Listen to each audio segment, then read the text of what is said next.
Ça secoue sec. Ce sont les agitateurs du Hainaut sur CNO. CNO. Bonjour Christophe. Bonjour. On a plaisir de te recevoir. Tu étais déjà venu nous voir. Là, c'est nous qui venons te voir chez toi. Alors, Marie-Laure, que de belles odeurs. Ça sent trop bon. Ça sent bon le chocolat. Regardez, on est entouré de chocolat. Eh bien, écoute, on prendra des kilos plus tard. Alors, on est ici pour évoquer ton parcours et autour du chocolat.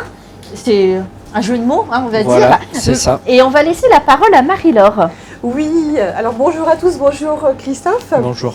Donc aujourd'hui on est là pour parler ensemble donc de notre passion pour le chocolat, mais pas que, puisque vous êtes notre partenaire pour notre jeu concours pour l'énigme autour du chocolat.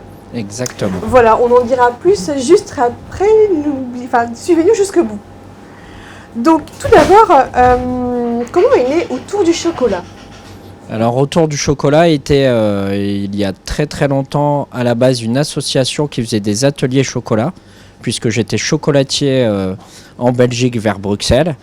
Et, tu as fait ta formation là-bas. Voilà, j'ai fait ma formation à Bruxelles en chocolaterie pour devenir maître chocolatier. Et voyant qu'il y a beaucoup d'écoles qui voulaient découvrir le chocolat, avec ma maman, on a créé une association qui s'appelait Autour du chocolat pour faire découvrir le chocolat et le vrai chocolat aux enfants, leur faire fabriquer leur chocolat et leur expliquer comment on pouvait fabriquer cette belle matière à partir d'un fruit. Et en 2017, j'ai créé le bus du chocolat qui est devenu Autour du chocolat et mon entreprise pour surtout à la base faire des ateliers chocolat, mais la fabrication-vente a pris une grosse part du boulot, donc on fait toujours les deux, mais beaucoup plus de fabrication et de vente aujourd'hui. Et c'est une affaire de famille, puisqu'on voit maman là qui travaille, qui t'aide dans ton entreprise. Voilà, exactement. Ma maman, mon papa qui m'aident pour différentes tâches, et parce qu'ils aiment le chocolat aussi. Alors oui, est-ce que tu participes à des concours ? Moi personnellement je participe pas à de concours, mais chaque année en ayant des apprentis, différents apprentis font différents concours par rapport à la CMA de Saint-Saulve ou par rapport à d'autres concours nationaux. Donc moi c'est tout, je suis trop vieux, j'arrête les concours. J'en ai fait étant jeune et en étant surtout sur Bruxelles, pas mal, et ça prend beaucoup de temps déjà. C'est stimulant en plus. C'est super les concours, mais là pour l'instant on n'a vraiment pas le temps. J'ai pas le temps moi de me mettre dans des concours. C'est un moment où tu peux mettre aussi en œuvre. Alors tu dois le faire tous les jours certainement, mais là c'est encore plus artistique, encore plus créatif que d'habitude. Oui, c'est une partie très créative du métier qui est très intéressante. Mais la dernière fois au Salon du Chocolat au mois d'octobre dernier, on a travaillé avec une mosaïste, 2 peintres et un sculpteur. Et on a reproduit leurs sculptures, leurs peintures et leurs mosaïques en chocolat. Donc le côté artistique pour l'entreprise est très important.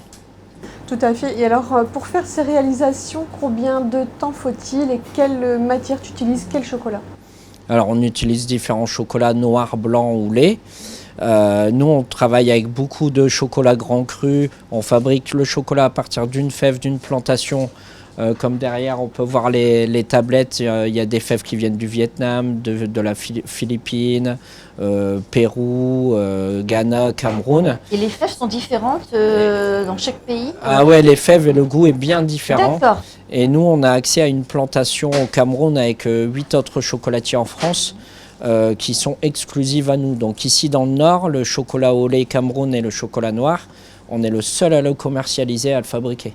Après, les autres collègues sont plutôt vers Paris et dans le Sud. Donc on a vraiment des chocolats grands crus où les goûts sont totalement différents. Alors il y a des grandes époques dans l'année du chocolat, Noël, Pâques. Comment tu travailles à ces périodes-là ? On travaille jour et nuit à ces périodes-là. Donc Noël est une très... Tout le monde pense que Pâques est plus important que Noël. Mais Noël, on vend 2 fois plus de chocolat qu'à Pâques. Noël, c'est vraiment la période la plus importante pour les chocolatiers. Pâques aussi, mais Noël, c'est le mois de décembre. On peut faire plus de la moitié des ventes sur le mois de décembre. Et est-ce que tu as déjà eu des demandes particulières? On a plein de demandes particulières, c'est ça qui est Tu en as amusant. une qui te vient en tête? Là, on a commencé un partenariat avec le Royal Hainaut. Donc, je suis en train de leur fabriquer un œuf à leur effigie qui va être dans l'entrée de l'hôtel pour Pâques. Donc, pour aller le voir. On pourra aller le voir et ils vont aussi faire un jeu concours pour le gagner. Et puis après, on fait différentes pièces en chocolat pour des entreprises, différents événements. Donc, quand on fabrique tout soi-même, on peut. Enfin, toutes les portes sont ouvertes. Et nous, ici, toutes les portes sont ouvertes. C'est un vrai métier artistique. Oui, surtout gourmand. Parce que même quand les enfants achètent un beau lapin en chocolat, il y a des moments, ils le gardent un peu trop longtemps chez eux. Je leur dis non, il faut le manger. Surtout, nous, on essaye de faire du bon avant de faire du beau. Donc, il faut toujours que ce soit alléchant et intéressant. Mais on essaye surtout de faire du bon. Alors, quelle est ta création phare à cette période-ci pour Pâques? Pour Pâques, c'est les petits œufs pralinés de Pâques. Ça, c'est vraiment... C'est traditionnel. Ouais, le produit traditionnel est le produit que les gens adorent. On pourrait le fabriquer toute l'année. Les gens en achèteraient toute l'année. Donc, le petit œuf praliné qu'on va décliner en petit œuf aussi caramel cette année pour donner un petit goût de nouveauté. Et on va le faire aussi avec... d'habitude, on fait soit blanc, soit lait, soit noir. Et là, on est en train de le fabriquer en lait noir, blanc et lait, enfin des mix assez marrants pour que les gens redécouvrent cet œuf qu'ils connaissent chaque année. De le revisiter, d'innover chaque année. Il faut amener de la nouveauté chaque année. Tout à fait. Je reviens sur la matière première, la fève du chocolat. Est-ce que la qualité et le prix est différent suivant le pays, la fève? Parce que, bon, voilà, le chocolat a un coût. Alors, le chocolat, en plus, la fève de cacao a beaucoup augmenté dernièrement à cause des changements climatiques. Mais étant dans le métier depuis très très longtemps, l'entreprise va avoir 10 ans. Mais moi, j'ai commencé à être chocolatier à l'âge de 20 ans, donc ça va bientôt faire 25 ans. Donc j'ai beaucoup de contacts, surtout avec mes collègues en Belgique, etc., pour avoir accès à plein de plantations différentes.